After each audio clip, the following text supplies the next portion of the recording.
जैन में aspiring officers. तो अभी हम डिस्कस करने वाले हैं इस बुक के बारे में, ठीक है। तो this book is M Laxmikanth for your polity and how you gonna read this book. इस बुक को आप कैसे पढ़ सकते हैं? देखो, बहुत बल्कि बुक है, ठीक है। अब ये बुक, मेरी बुक की हालत तो थोड़ी सी ऐसी हो गई है, बट बहुत बल्कि बुक है, ठीक है। और if you want to learn this book, it's not necessary कि आप सीडीएस के लिए या एनडीए के लिए आप पूरी किताब पढ़ें। सीएपीएफ में शायद थोड़ा ज़्यादा डेप्थ नॉलेज चाहिए होता है, but I am specifically talking about AFCAT, CDS and NDA या अदर एग्जाम्स, ठीक है। उसमें आपको डीप पढ़ने की ज़रूरत नहीं। तो क्या पढ़ना है, कैसे पढ़ना है, वो मैं आपको समझाऊंगा, ठीक है। पहले हम शुरू करेंगे ऐसे टॉपिक से कि जो रिकरिंग टॉपिक्स है जिनमें आपको बहुत ध्यान देने की ज़रूरत है, और फिर कुछ ऐसे टॉपिक्स जिनमें आपको कम ध्यान देने की ज़रूरत है या जिनसे फैक्ट बेस्ड क्वेश्चन आते हैं। अगर आपको फैक्ट पता है तो आप सीधे सीधे कर जाएंगे, ठीक है। तो पहले हम देखेंगे इंपॉर्टेंट टॉपिक्स, ठीक है। इंपॉर्टेंट चैप्टर, सबसे पहला इंपॉर्टेंट चैप्टर है इसमें आपका DPSP, fundamental duty, fundamental rights और आपका एफआर, ठीक है। फंडामेंटल राइट्स, डीपीएसपी और प्रियम्बल। अगर आप ये चार को अच्छे से पढ़ लेते हैं, ठीक है, I am telling you, short question है, ईजी क्वेश्चन है, चाहे फंडामेंटल राइट्स हो, फंडामेंटल ड्यूटीज हो, directive principle of state policies and preamble. Easy question है, आसान क्वेश्चन है, डुएबल क्वेश्चन है, रिपीटेबल क्वेश्चन है, ठीक है।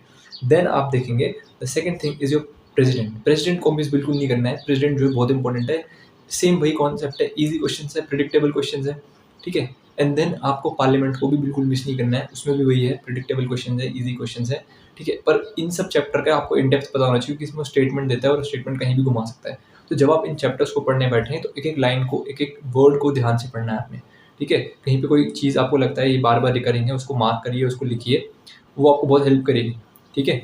देन आपके कुछ और चैप्टर्स हैं, जैसे आप प्रेसिडेंट जब पढ़ें तो मेरी बात समझिए, इमरजेंसी को लिंक करके पढ़ना है उसके साथ, कि during emergency 3 kind of emergency है, तो उनका टाइम पीरियड क्या है, कितना कितना क्या होता है, कौन से में आपको पार्लियामेंट्री अप्रूवल की ज़रूरत है, कौन से में नहीं, किस में 1 महीने लग रहा है, किस में 2 महीने लग रहा है, उसका रिवोकेशन का क्या है, वो आपको कनेक्ट करके पढ़ना है प्रेसिडेंट से ही, ठीक है। तो वो एज अ पार्ट बन जाता है चैप्टर का। जब आप प्रेसिडेंट पढ़ते हैं तो आपको इमरजेंसी भी पढ़नी पड़ेगी, ठीक है।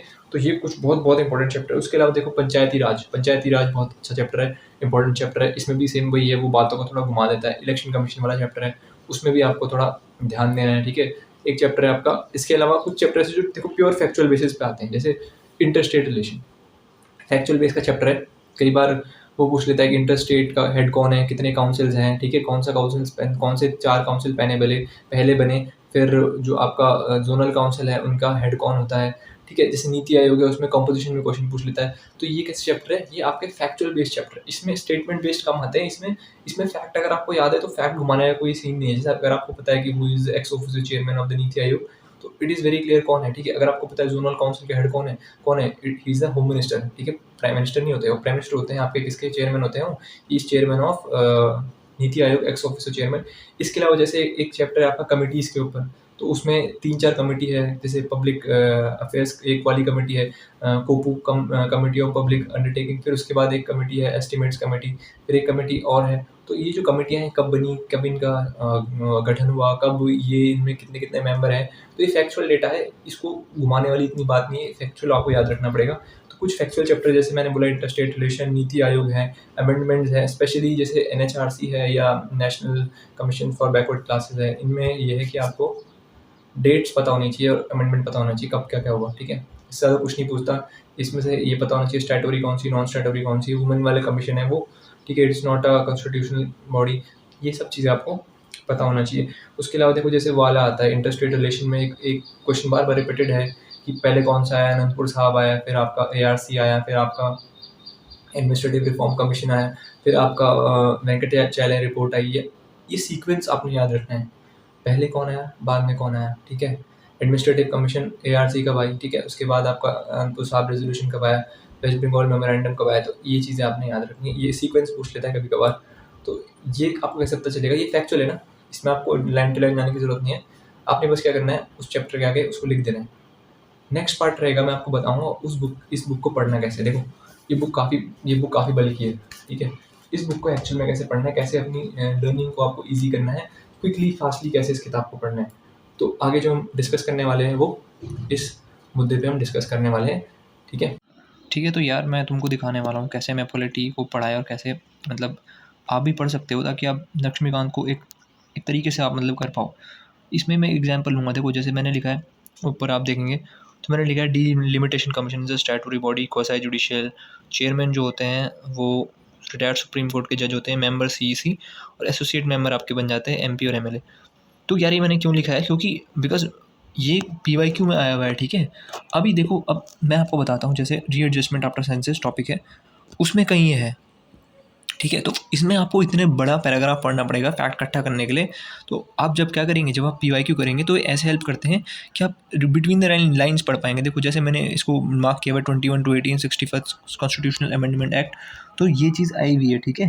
ये चीज़ क्या है, आई हुई है। तो ऐसे अगर आप पढ़ेंगे तो क्या है, आपको पता रहेगा। जैसे first post the pass system, ठीक है, ये देखो ये पीवाईक्यू रहा होगा, first post the pass system, ठीक है। ऐसे मैं आगे आपको एक दो एग्जाम्पल और दूंगा, ठीक है। इस पेज में आप आइए, ठीक है, इस पेज में आप आइए। देखो मैंने यहाँ पे इस पेज पे, ठीक है, तो इस पेज में मैंने क्या करा है, देखो ड्यूरेशन ऑफ लोकसभा, तो जहाँ पे मैंने ये लिखा है मैक्स 6 मंथ एक्सपायरी, ठीक है। तो ये कहीं ना कहीं पीवाईक्यू आया होगा। तो जब भी आपको लगे कोई चीज़ ऐसी आई है जो पीवाईक्यू है, तो आप उसको लाइन्स ना पढ़ने के बजाय सीधे आप अपनी लक्ष्मीकांत में सीधे ऐसे लिख दीजिए, देखिए ऊपर। तो ये आपको हेल्प करेगा, आपका टाइम सेव करेगा, और आपको पता भी रहेगा। देखो जैसे minimum requirement for a minister is 25 year of age, तो ये क्वेश्चन आया था क्योंकि एक बार पीवाईक्यू आया था कि any person who is 18 years and can be made minister, ठीक है। तो जनरली हम लोग क्या करते हैं, हम भूल जाते हैं कि मिनिस्टर बनने के लिए मिनिमम एज रिक्वायरमेंट क्या होनी चाहिए, 25 ईयर। और हम सोचते हैं हाँ भाई वो वोटर तो है ही, तो वो मिनिस्टर तो बन ही सकता है, क्योंकि हमको ये फैक्ट याद रहता है कि 6 महीने वाला फैक्ट वो हमें याद रहता है। तो इसलिए आपको ऐसे करना है, ठीक है। अब देखिए हर पेजेस में मैंने ऐसे ही किया है, जब भी मैंने लिखा है बट इट इज़, तो यहाँ पे अब देखिए, यहाँ पे देखिए मैं स्पीकर में हूँ यहाँ पे, इस टाइम पे फिलहाल मैं स्पीकर वाले टॉपिक में हूँ। तो ये भी आपको देखना है, ठीक है। स्पीकर वाले टॉपिक में हूँ तो आपने ये भी देखना है कैसे वो प्ले करता है, ठीक है। अभी देखिए इतना बड़ा पैराग्राफ है, इस उसको देखिए, इस लाइन को। अभी यहाँ पे वो सिर्फ खेलता कहाँ पे, कैन नॉट प्रिसाइड को नॉट कैन प्रिसाइड कर देगा, मे बी प्रेजेंट को कैन नॉट बी प्रेजेंट कर देगा, और वोट इन फर्स्ट इंस्टेंस को कर देगा can only vote in case of equality of votes, और आप फंस जाएंगे। तो इसलिए देखो, अब यहाँ पे मैंने देखो ध्यान से देखो पीवाईक्यू किया है, when ever the Lok Sabha is dissolved speaker does not vacate his office. और ये जो बात है पता नहीं कितनी बार आई हुई है, आपको भी पता है, ठीक है। पीवाईक्यू सेशन में आप देखना, वो वहाँ पे हमने करे पीवाईक्यू, तो वहाँ पे आप देख सकते हो कि कितनी बार ये बातें आई हुई है, ठीक है। अब देखिए speaker of the Lok Sabha derives, ये बहुत वेग है, ये बहुत कम आता है। इसमें देखो मैंने कोई भी स्टार मार्किंग नहीं की है, तो मेरा ध्यान ज़्यादा जाता नहीं है, ठीक है।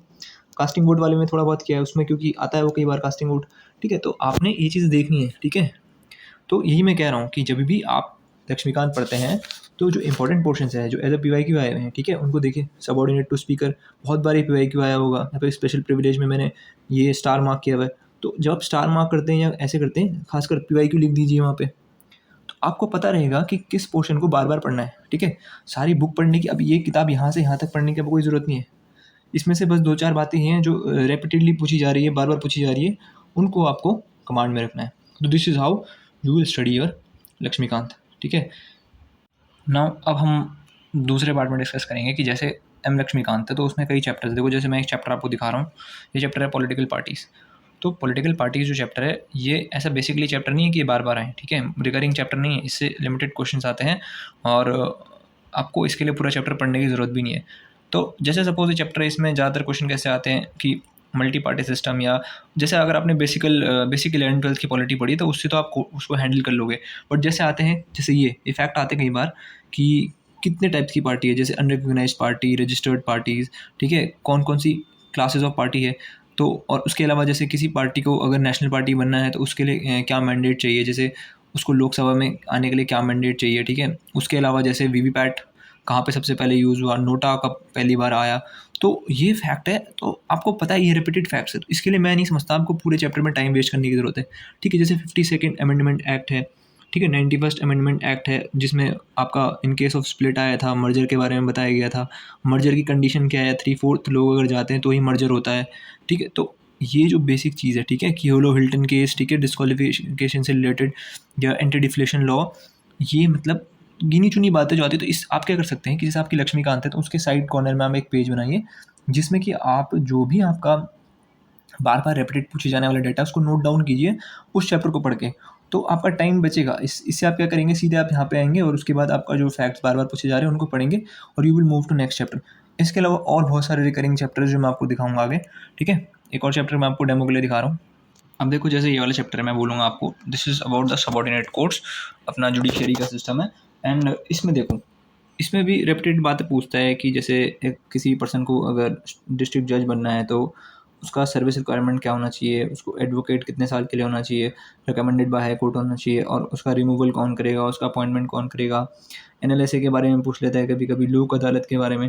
तो ये छोटी मोटी बातें हैं, इसको आप सेपरेट लिख सकते हो, ठीक है। जो वन लाइनर फैक्ट्स हैं उनको आप ऐसे लिख लीजिए साइड में। इससे क्या होगा कि आपको वो वन लाइनर फैक्ट्स याद रहेंगे। और बाकी तो आपका क्या है कि जैसे आपको पता है, देखो अपनी बुक में आप ऐसे कर सकते हैं, जैसे मैंने ऊपर किया है कि जो जो बार बार रेपिटेड पूछे जाने वाले पार्ट है कि जैसे डिस्ट्रिक्ट जज जो होते हैं उनको कैसे गवर्नर से कंसल्ट करके हाई कोर्ट के थ्रू, तो यही बार बार पूछता है ना, तो आपको फिर आपको पूरी बुक को पढ़ने की ज़रूरत नहीं है, मतलब आपको पूरा पूरा चैप्टर गो थ्रू करने की ज़रूरत नहीं है। आप जब देखोगे यार यहाँ पे लिखा है अपने गवर्नर प्लस हाई कोर्ट, तो आपको इतना लंबा जाने की ज़रूरत नहीं है, 7 ईयर्स में आपने मार्क कर दिया, तो या आपने साइड में लिख दिया। कोई भी वे एंड मेथड आप यूज़ कर सकते हैं, जिससे कि आपको क्या होता है, आपका टाइम बचेगा। क्योंकि देखो इतनी मोटी बुक है, अगर आप 1 to 1 लाइन टू लाइन पढ़ेंगे तो बहुत टाइम लगेगा। अब अगर आपने ऐसे किया है तो आपको मैक्सिमम टू मैक्सिमम 5 से 6 दिन लगेगा पूरे पूरे इंपॉर्टेंट चैप्टर्स को पढ़ने के लिए, ठीक है। और बीइंग ऑफ एमसीक्यू आते हैं तो आपके पास थोड़ी एक एलिमिनेशन टेक्निक लगा के आप चीज़ों को सॉल्व कर सकते हैं, ठीक है। तो this was all about how to make reading of political science very effective, specially M Lakshmi.